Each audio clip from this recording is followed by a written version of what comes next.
राम जी। रामचरितमानस अरण्यकांड दोहा संख्या 26 में जब मारीच ने दोनों ओर से अपना मरण जान लिया तो वह श्री राम जी को हृदय में धारण कर क्रोधित रावण के साथ पंचवटी की ओर चल पड़ा और मन ही मन सोचता है, जब मरना ही है तो श्री राम जी के हाथों मरें, जिससे इस भवसागर से तर जाऊंगा। क्योंकि कभी शस्त्रधारी, भेद जानने वाला, समर्थ स्वामी, मूर्ख, धनवान, वैद्य, भाट, कवि और रसोइया, इन 9 लोगों से बैर करने में कल्याण नहीं होता। यदि इस अभागे रावण के साथ नहीं जाता तो यह मुझे मार डालेगा। इससे तो अच्छा है श्री राम के हाथों से मरूं। पंचवटी पहुंचकर मारीच रत्नों से जड़ित सोने का हिरण बन गया। सीता जी ने जब उस विचित्र हिरण को देखा तो वह हठपूर्वक श्री राम जी से क्या कहती है और फिर श्री राम जी ने उसे कैसे मारा, इस दोहे में उसी का वर्णन है। कृपया दोहा पूरा सुने, तभी दोहे का पूर्ण सार और मर्म समझ पाएंगे। और ऐसे ही संपूर्ण श्री रामचरितमानस के प्रत्येक दोहा चौपाई को अर्थ सहित जानने, समझने, सुनने वाले वीडियो देखने के लिए चैनल को सब्सक्राइब जरूर कर लीजिएगा।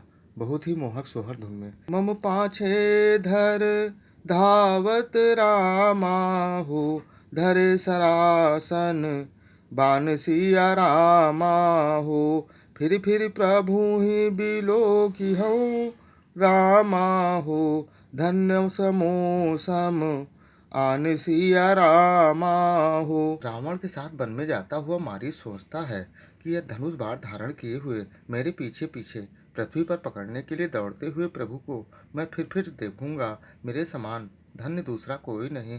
तही बन निकट दसानन गयऊ हो, तब मारीच का पट मृग भयऊ हो।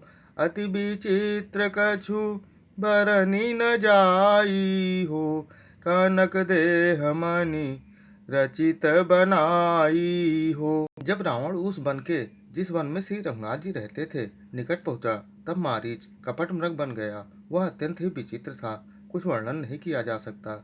सोने का शरीर मणियों से जड़कर बनाया गया था। सीता परम रुचिर मृग देखा हो, अंग अंग सु मनोहर बेसा हो।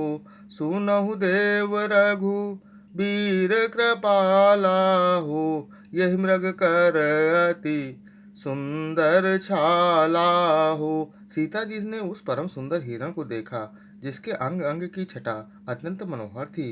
वे कहने लगी, हे देव, हे कृपाल रघुवीर, सुनिए, इस मृग की छाल बहुत ही सुंदर है। सत्य संध प्रभु बधि करिए ही हो, आनहु चर्म का हति वैदेही हो। तब रघुपति जानत सब कारण हो, उठे हरषि सुर काज सवारन हो। जानकी जी ने कहा, हे सत्यप्रति के प्रभु, इसको मारकर इसका चमड़ा ला दीजिए। तब श्री रघुनाथ जी ने मारीच के कपट मृग बनने का सब कारण जानते हुए भी देवताओं का कार्य बनाने के लिए हर्षित होकर उठे। मृग भी लोक कटी परिकर बाधा हो, करतल चापरु चिर सर साधा हो। प्रभु लक्ष्मण ही कहा समुझाई हो, फिरत विपिन निशि चर बहु भाई हो। हिरण को देखकर श्री राम जी ने कमर में फेंटा बांधा और हाथ में धनुष लेकर उस सुंदर दिव्य बाण को चढ़ाया। फिर प्रभु ने लक्ष्मण को समझाकर कहा, हे भाई, वन में बहुत से राक्षस फिरते हैं, सीता केरी कर्यो रखुआरी हो। बुद्धि विवेक बल समय विचारी हो, प्रभु ही बिलो की चला मृग भाजी हो। धाय रामुसा रासन साजी हो। तुम बुद्धि और विवेक के द्वारा बल और समय का विचार करके सीता जी की रखवाली करना। प्रभु को देखकर मृग भाग चला। श्री रामचंद्र जी ने भी धनुष चढ़ाकर उसके पीछे दौड़े। निगम नेति शिव ध्यान न पावा हो, माया मृग पा छे सो धावा हो। कबहु निकट पुनि दूरी पराई हो, कबहु प्रगटई कबहु छपाई हो। वेद जिनके विषय में नेत नेत कहकर रह जाते हैं और शिवजी भी, जिन्हें ध्यान में नहीं पाते, अर्थात जो मन और वाणी से नितांत परे है, वे ही श्री राम जी माया से बने हुए मृग के पीछे दौड़ रहे हैं। वह कभी निकट आ जाता है और कभी दूर भाग जाता है, कभी तो प्रकट हो जाता है और कभी छिप जाता है। प्रगटत दूरत करत छल भूरी हो, यह विधि प्रभु ही ग यो लय दूरी हो।